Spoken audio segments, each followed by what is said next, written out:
પોતાના બેબાક અંદાજ માટે જાણીતા સાંસદ મનસુખ વસાવા ફરી એકવાર ચર્ચામાં આવ્યા છે। એમાં રાજપારડી ખાતે જે શિક્ષક દ્વારા કરતૂત કરવામાં આવી છે, એક દીકરીને જે છેડતી કરવામાં આવી છે, તેના કારણે સાંસદ મનસુખ વસાવા છે તે પીડિત પરિવારને મુલાકાતે પહોંચ્યા હતા અને આ ઘટનાક્રમમાં તેમણે પોલીસની કામગીરી સામે પણ સવાલ ઉઠાવ્યા છે। રાજપારડીના સ્થાનિક પોલીસ ઉપર સાંસદ મનસુખ વસાવા રોષે ભરાયા હતા અને પોલીસ દ્વારા શિક્ષકને બચાવવામાં આવતા હોય તે પ્રકારના આરોપો પણ લગાવ્યા હતા। આ મામલાના સંદર્ભમાં જ્યારે સાંસદ મનસુખ વસાવાએ ભરૂચના ડીએસપીને ફોન કરીને આ ઘટનાક્રમમાં નિષ્પક્ષ અને તપાસ કરવાની માંગ કરી, પીઆઈ વિરુદ્ધ ફરિયાદ કરી, ત્યારે ડીએસપીએ તેમનો ફોન કાપી નાખ્યો હોય તે પ્રકારના આરોપો સાંસદ મનસુખ વસાવા લગાવી રહ્યા છે અને પોલીસના આ વર્તનના કારણે સાંસદ ખૂબ નારાજ જોવા મળ્યા છે। તેમણે તો પોતાની સરકારને કહી દીધું છે કે જો આવી રીતે ડીએસપી પીઆઈને છાવરવાનું કામ કરશે, અમે અવારનવાર લખાણ લખતા હોઈએ છીએ જે કોઈ પણ મુદ્દો હોય છે ત્યારે સરકાર દ્વારા બાબતે ગંભીરતા દાખવવામાં આવે। તેમણે ગુજરાતના ગૃહ રાજ્યમંત્રી હર્ષ સંઘવીને કહ્યું છે, ગૃહમંત્રી હર્ષ સંઘવી ભરૂચના રાજપારડી તરફ પણ ધ્યાન આપે કે ભરૂચમાં શું ચાલી રહ્યું છે તંત્રમાં, તેને લઈને પણ તેમણે નારાજગી વ્યક્ત કરતા તેમનું એક આક્રોશિત નિવેદન સામે આવ્યું છે। તેઓ શું કહી રહ્યા છે તે સામે। 3 દિવસ પહેલાં રાજપારડીમાં એક આદિવાસી દીકરી 9મા ધોરણમાં આ વર્ષે ભણીને 10મા ધોરણમાં ગઈ। તેમાં એક સાજિદ વાજા કરીને ટીચર છે, એના ત્યાં ટ્યુશન જતી હતી અને રાજપારડી હાઈસ્કૂલમાં એ શિક્ષક નોકરી કરે છે, ગણિત વિજ્ઞાનનો કોઈ ટીચર છે। આ છોકરી સાથે એને ખરાબ વર્તન કર્યું, છેડતી કરી અને એ હિંમતવાળી છોકરી કહેવાય કે એ ટીચરની જે ખરાબ ઈચ્છા હતી એને શરણે ના થઈ। તો એ છોકરીને પહેલાં તમે બિરદાવે છે, એના માટે પોલીસ સ્ટેશનમાં એફઆઈઆર થઈ છે।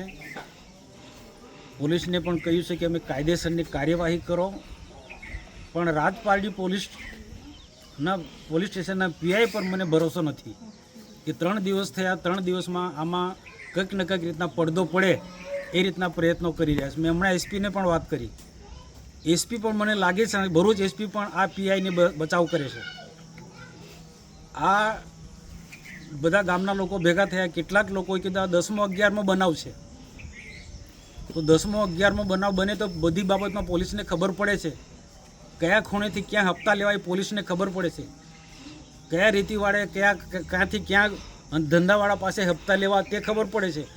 તો આ પ્રકારના વૃત્તિવાળા, ખરાબ વૃત્તિવાળા જે એક શિક્ષક થઈને છોકરીને આવી વારંવાર 10-11 છોકરીને છેડતી કરે છે, તો એ પોલીસને કેમ ખબર નથી પડતી ને જ્યારે ફરિયાદ થાય છે એની સામે તો એને બચાવવાના પોલીસ કેમ પ્રયત્ન કરી રહી છે? પોલીસ હંમેશા બચાવવાના પ્રયત્નો કરી રહી છે। હું સમજી વિચારીને બોલું છું, પોલીસ મારો કોઈ વિરોધ નથી, પણ જ્યારે એક નાબાલક છોકરી, ભણતી છોકરીને એનો ટ્યુશન શિક્ષક, સ્કૂલમાં ભણતો શિક્ષક એની છેડતી કરે અને એ ફરિયાદ હિંમતભેર એને ફરિયાદ, હું છોકરીને બિરદાવું છું, એના મા બાપને બિરદાવું છું, એ શરણે નથી ગયા। બાકી બીજા બધા છોકરા કે વાલીઓ શરણે પૈસા લઈને બેસી જાય, બધા જ ઓફર થાય છે, એને પૈસા આપવાનાથી માંડીને બધા જ પ્રયત્નો થયા છે, પણ એ છોકરી એ હિંમત કરી છે। મેં વ્યક્તિગત રીતના પણ મળ્યો છે, એના મા બાપને પણ મળ્યો છે અને હું ફરી પણ એના વાલીઓને પણ કહું છું, આગેવાનોને પણ કહું છું કે આવા લોકોને, આવા શૈક્ષણિક જગતમાં આવા ટીચરોને કોઈ પણ સંજોગોમાં, એ હિન્દુ હોય કે મુસ્લિમ હોય, કોઈ પણ હોય, એ શિક્ષક એટલે ગુરુ કહેવાય, એ ગુરુ તરીકે એને રહેવું જોઈએ। બાળક એટલે એનું પુત્ર કહેવાય, એનું બાળક શિષ્ય કહેવાય। ગુરુ શિષ્યના કેવા સંબંધ, પવિત્ર સંબંધ હોવા જોઈએ, ગુરુ શિષ્યના પવિત્ર સંબંધ, નહીં તો આ એક કલંકરૂપ શિક્ષક કહેવાય। તો આવા ને સખત શબ્દોમાં વખોડી કાઢીશું ને આવા શિક્ષકોની કે આવા વૃત્તિના માણસોને બચાવ કરનાર પોલીસ તંત્રને પણ વખોડી કાઢું છું। એમાં એસપીને પણ કહું, તમે જુઓ અહીંયા કેટલા લોકો અહીંયા મને રજૂઆત કરવા માટે શોખ નથી તો અહીંયા કોઈને, કોઈ ડીજે નથી કે લોકો ભેગા થાય, સ્વયંભૂ લોકો આ બાબતની રજૂઆત કરવા માટે આવ્યા અને કેટલાક લોકોએ કીધું કે આ કેટલીક ઘટનાઓ છે, પણ કોઈકને કોઈક કારણસર આ ભૂતકાળમાં આવી ઘટના ઘટી, કોઈકને કોઈક કારણસર બિચારા બહાર નથી પડી શકતા, ડરવામાં આવે છે ને એક પ્રકારના એવા લોકોનો આવા વૃત્તિના લોકોને એક સામ્રાજ્ય છે કે આવી ઘટનામાં પડદો પાડી દેવામાં આવે છે. જ્યારે જ્યારે રાજપાડીમાં આવી કોઈ ઘટના ઘટી છે, ભૂતકાળમાં કેટલી ઘટના ઘટી છે, નિર્દોષ છોકરીને બગાડી દેવામાં આવે છે. તે વખતે પણ રાજપાડીના પીઆઈએ આખો પૈસા લઈને આખો કેસ રફે દફે કરી નાખ્યો છે. તો આ પોલીસ તંત્રનું આ કામ છે. પોલીસે ન્યાય આપવાનું કામ છે, ગુનેગારોને દબાવવાનું કામ છે. જ્યારે ભરૂચ ડીએસપીને પણ હું કહું છું કે આવા પીઆઈને કાયદેસરની કાર્યવાહી કરો, એવા પીઆઈને ડીએસપી પણ બચાવ ના કરે. ને હું કોઈથી ડરતો નથી. સાચી વાત કરવા માટે જરા પણ એમાં ડીએસપી હોય કે ગમે તેટલો મોટો ચમરબંધી હોય, કોઈ ગુનો કરતો હોય એની સામે લડવાનો ના ડીએસપીની ફરજ છે. જ્યારે હું શાંતિથી વાત કરતો હોય તો મારી વાતને શાંતિથી સાંભળવું જોઈએ. એના બદલે ડીએસપી ફોન કાપી નાખે છે. એટલે ભરૂચ ડીએસપી શું સમજે છે એના મનમાં? આ પીએસઆઈને છાવરવા માંગે છે, પીઆઈને છાવરવા માંગે છે. રાજ્ય સરકારના મંત્રીઓ પણ, ગૃહમંત્રી પણ આની નોંધ લે કે આવા પોલીસ તંત્રને કેમ ચલાવે છે. આના માટે આ વિસ્તારના માટે જે પ્રકાર આવા કૃત્ય કરનારા, આવા ગુનો કરનારા લોકોને વારંવાર રાજ્ય સરકારનું ધ્યાન દોરું છું. રાજ્ય સરકાર કેમ આવા લોકોને બચાવ કરે છે? હોમ મિનિસ્ટર હર્ષ સંઘવીને પણ કહું છું, પ્રશ્ન કરું છું, ધ્યાન આપો. ભરૂચ જિલ્લામાં રાજપાડી ક્ષેત્રની અંદર કેટલી ફરિયાદો અમે કરીએ છીએ. પછી મર્યાદા વાટી જશે એ પછી અમને કોઈ રોકી ના શકે.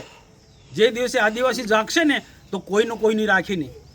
આદિવાસી દીકરી છે એટલે શું એને પૈસા આપીને એને દબાવવા માંગો છો? પોલીસ તંત્ર, આ વિસ્તારના સામાજિક આગેવાનો પણ બધા લોકોએ ખુલ્લું પાડવું જોઈએ. બીજી બધી બાબતો ત્યાં કેમ કૂદી પડો છો? કેમ અહીંયા આવતા નથી? 3 દિવસ થાય છે, કોઈ આવતું નથી.